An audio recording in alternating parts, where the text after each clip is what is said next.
फिर भी आवाज़ बुलंद सलवात तिलावत करें। बिस्मिल्लाहिर्रहमानिर्रहीम।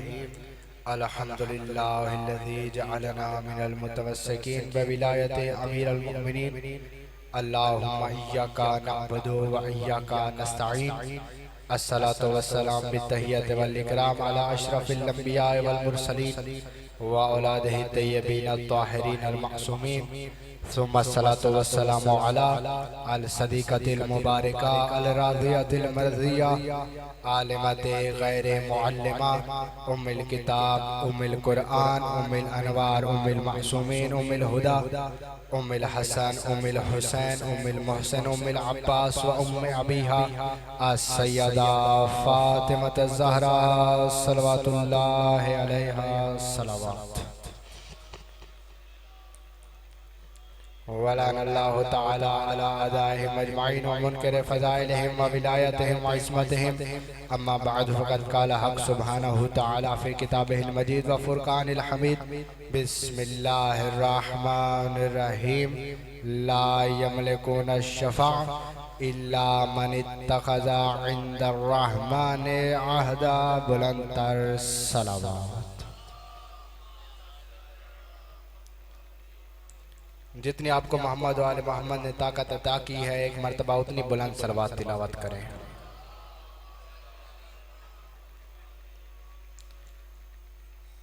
इजाज़त से जिक्र शुरू किया जा सके।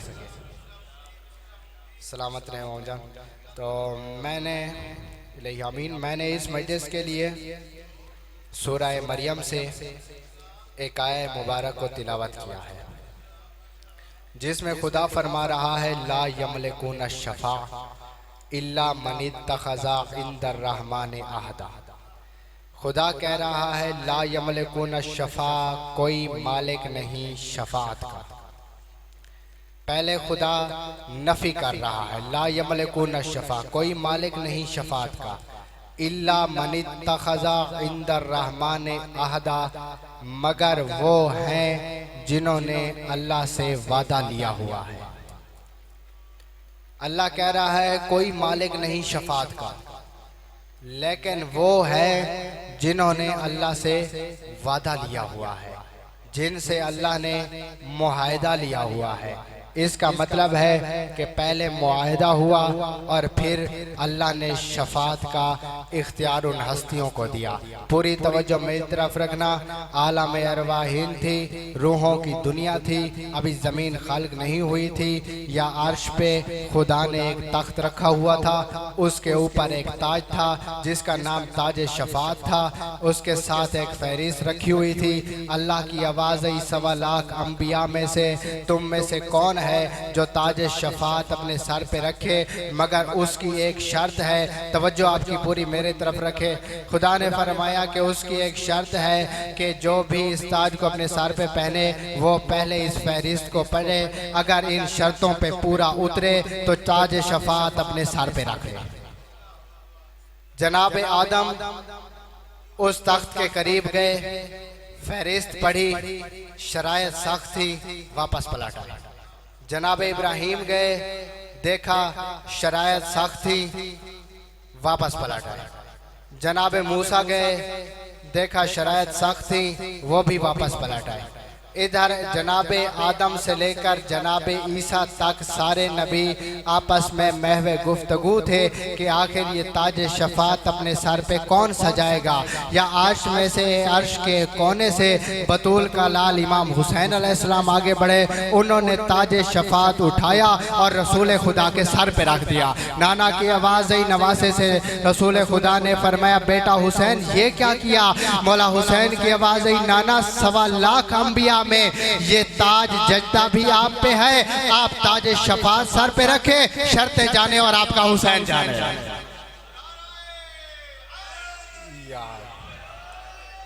आप ताज शफ़ाअत सर पे रखे, शर्त जाने और हुसैन जाने।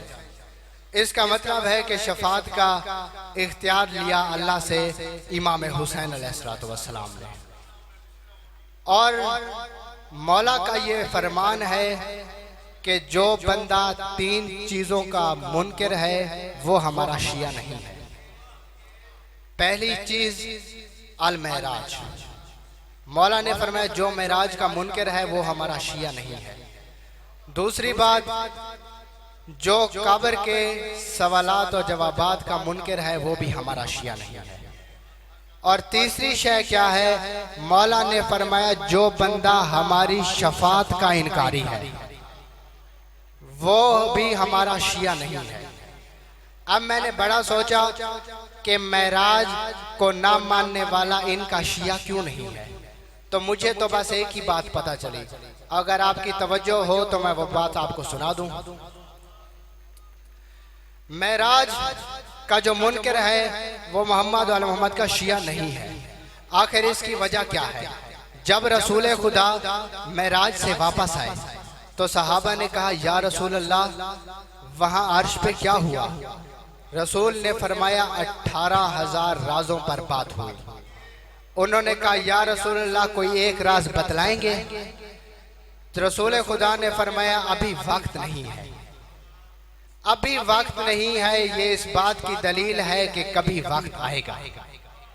तो जब मैंने वो वक्त तलाश किया तो वो मुझे खैबर के मैदान में मिला।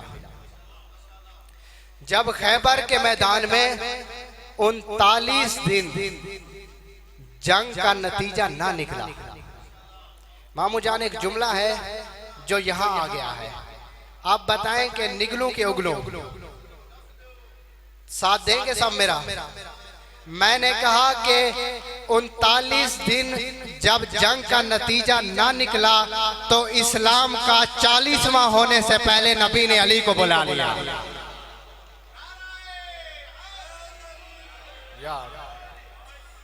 रसूल खुदा ने फरमाया जो मुझे अली के आने की खबर सबसे पहले देगा वो मुझसे जो मांगेगा मैं उसे अता करूंगा। और आप सब जानते हैं कि जनाब सलमान ने दी थी सबसे पहले खबर। जब सब लोग मदीने की तरफ देख रहे थे उस वक्त जनाब सलमान आसमान की तरफ देख रहे थे। और जब जनाब सलमान को इशारा मिला तो जनाब सलमान ने आके कहा मुबारक मुबारक रसूल मुअज्जम मदीने से शेरे जली आ गया है। तब मौला अली आए। अब मेरा मौजू खैबर नहीं है, मैं आपको एक मंजर पे लेके जाना चाहता हूँ। मौला ने मरहब को कत्ल किया। अगर कोई मुझसे कहे कि 2 जुमलों में खैबर पढ़ के सुनाओ तो मेरे पास उस्ताद कमर जलालवी के 2 बड़े खूबसूरत शेर हैं। वो कहते हैं कि मरहब का कत्ल भी कोई खैबर में कत्ल था।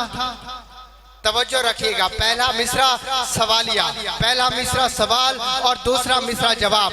वो लिखते हैं मरहब का कत्ल भी कोई खैबर में कत्ल था, फेंका था जुल्फिकार का सदका उतार कर। सलामत रहे। मौला ने मरहब को कत्ल किया। जब रात का वक्त हुआ बस आखिरी लफ्जों पे आ गया तो मौला अली ने जनाब सलमान से कहा सलमान मैंने सुना है कि मेरे आने की खबर सबसे पहले आपने दी है। जनाब सलमान ने कहा जी मौला।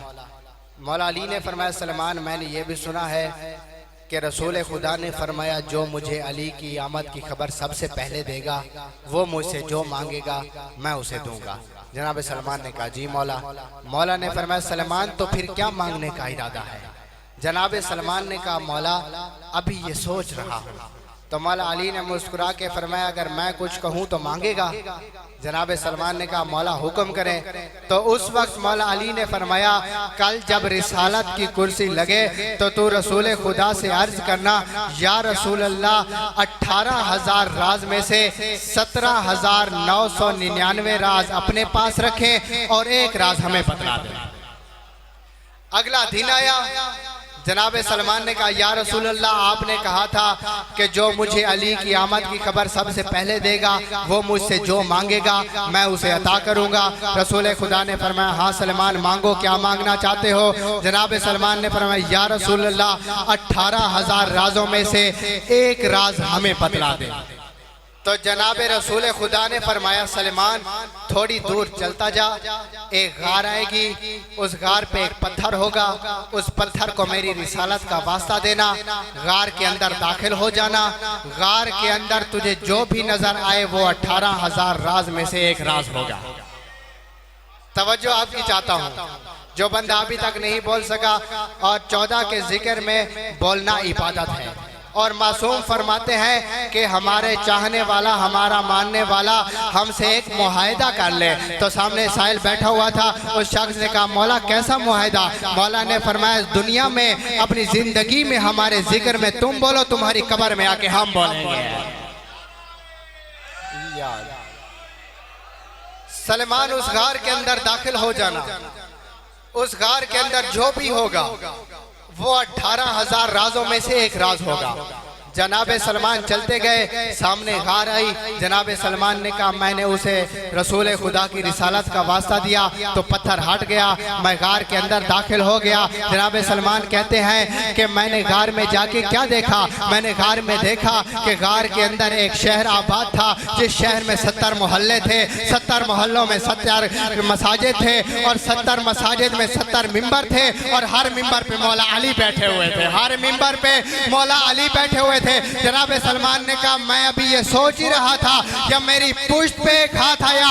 फरमाया सलमान घबरा मत, पूरी कायनात में जहां जहां जली है वहां वहां अली है। हाय हाय, जहां जहां जली है वहां वहां अली है। मेराज का मुनकर इनका शिया नहीं है।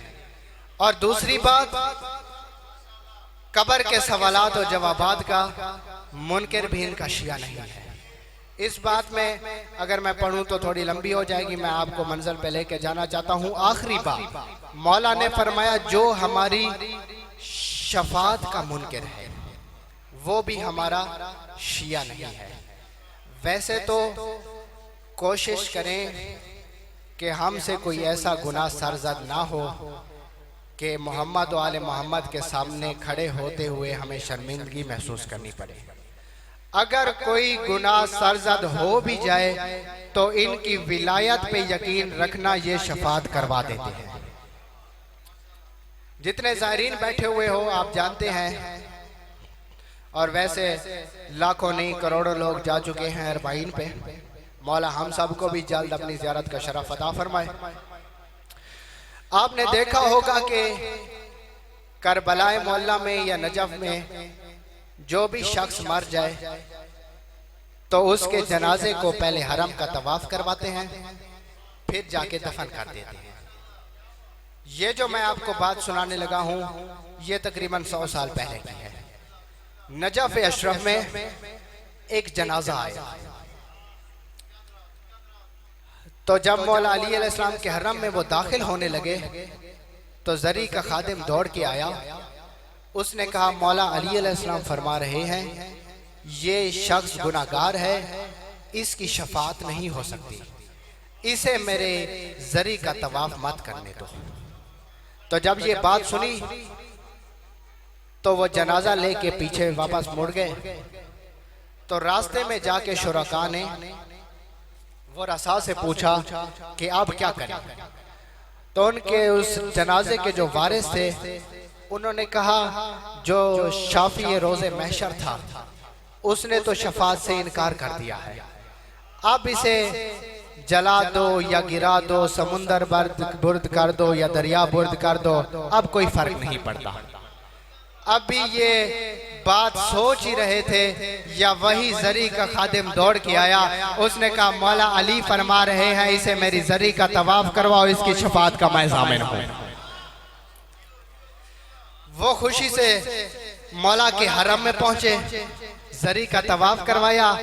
या एक शख्स ने उस जरी के खादिम को रोक के पूछा, जब हम आए थे तो तूने कहा था ये गुनाहगार है? उसने कहा हाँ, जब तुम आए थे ये गुनाहगार था, जब तुम वापस लेके जा रहे थे तब भी ये गुनाहगार था, लेकिन इसका मुकद्दर अच्छा था, इसका नसीब अच्छा था। जब तुम इसे लेके जा रहे थे तो वहाँ आंधी चली, आंधी का रुख करबलाए मोहल्ला की तरफ था। करबला की खाके शिफा के चंद जर्रे इसकी कफन पे आ गए और मौला अली कह रहे हैं जिसके कफन पे खाके शिफा चली जाए उसकी शफात का मैं जामिन हो जाता हूं।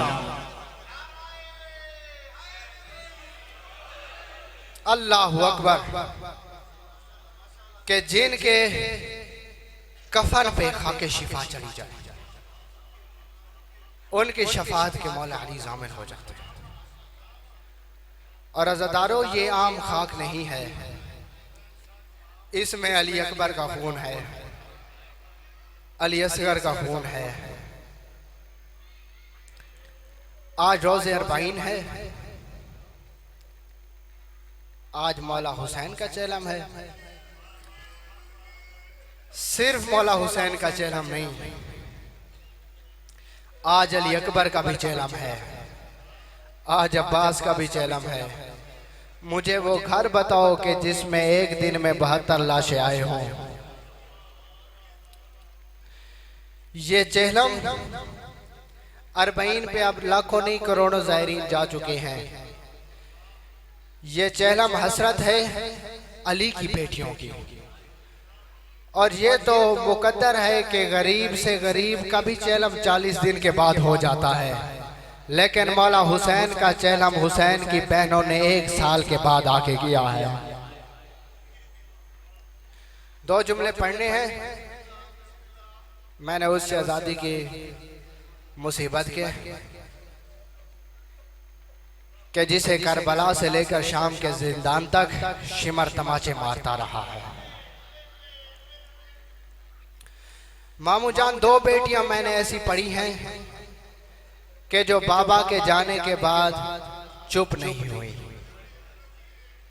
एक मोहम्मद की बेटी, एक हुसैन की बेटी। उसे भी बाबे के बाद किसी ने रोने नहीं दिया, इसे भी बाबे के बाद किसी ने रोने नहीं दिया। वो अपने कानों पे हाथ रख के रोती थी, ये रुखसारों पे हाथ रख के रोती थी। उसे भी कोई नहीं रोने देता था और इसे भी कोई नहीं रोने देता था, लेकिन इन दोनों शहजादियों में एक फर्क था। वो 18 साल की उम्र में ज़ईफ़ा थी और हुसैन की बेटी 4 साल की उम्र में ज़ईफ़ा हो गई। सादात से माफी मांग के जब काफिला पहुंचा यजीद के दरबार में, तो यजीद के साथ एक सफीर बैठा हुआ था जो कि ईसाई था। उसने यजीद से कहा, वो जो सामने बच्ची खड़ी हुई है ये कौन है? यजीद ने कहा, कौन सी बच्ची? ये कहता है वो जिसके कानों से लहू बह रहा है, जिसके रुखसार जख्मी है, जो कभी अपना दायां पांव उठाती है, कभी बायां पांव उठाती है। यजीद ने शिमर को बुलाया और कहता है, ये बच्ची कौन है? शिमर देख के कहता है, यही वो बच्ची है जो हुसैन के सीने पे सोती थी। इसने कहा, इस बच्ची से कहो मैं इससे बात करना चाहता हूं। तो शिमर उस वक्त देख के कहता है, ये बच्ची बोल नहीं सकती, अल्लाह करे मैं आप तक जुमला पहुंचा सकूं, आपको जुमला समझा सकूं। उसने कहा कि ये बच्ची बोल नहीं सकती। यजीद देख के कहता है, क्यों नहीं बोल सकती? शिमर कहता है, इसके गले की रस्सी इतनी तंग है, ये बोलती है आवाज नहीं आती। इसने कहा, इसके गले की रस्सी को खोल दो। रस्सी खुली, बीबी इसके तख्त के सामने आई। इसने कहा, तू वो बच्ची है जो हुसैन के सीने पे सोती थी? बीबी ने फरमाया, हाँ मैं वही हूँ।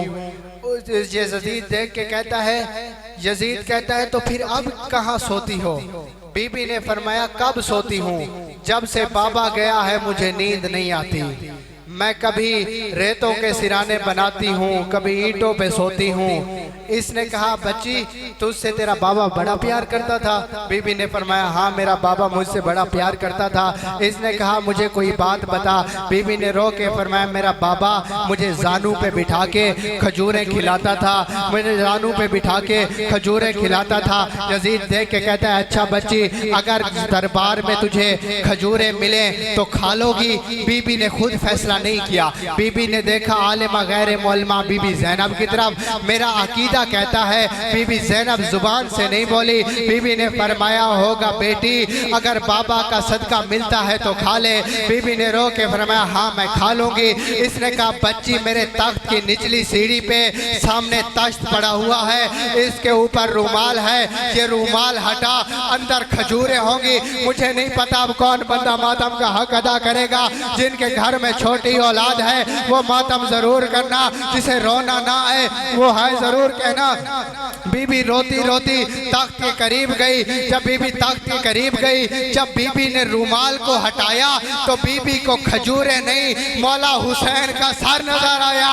बीबी ने रो के फरमाया बाबा हुसैन मेरी हालत देख, मैं 4 साल की उम्र में ज़ईफा हो गई हूँ।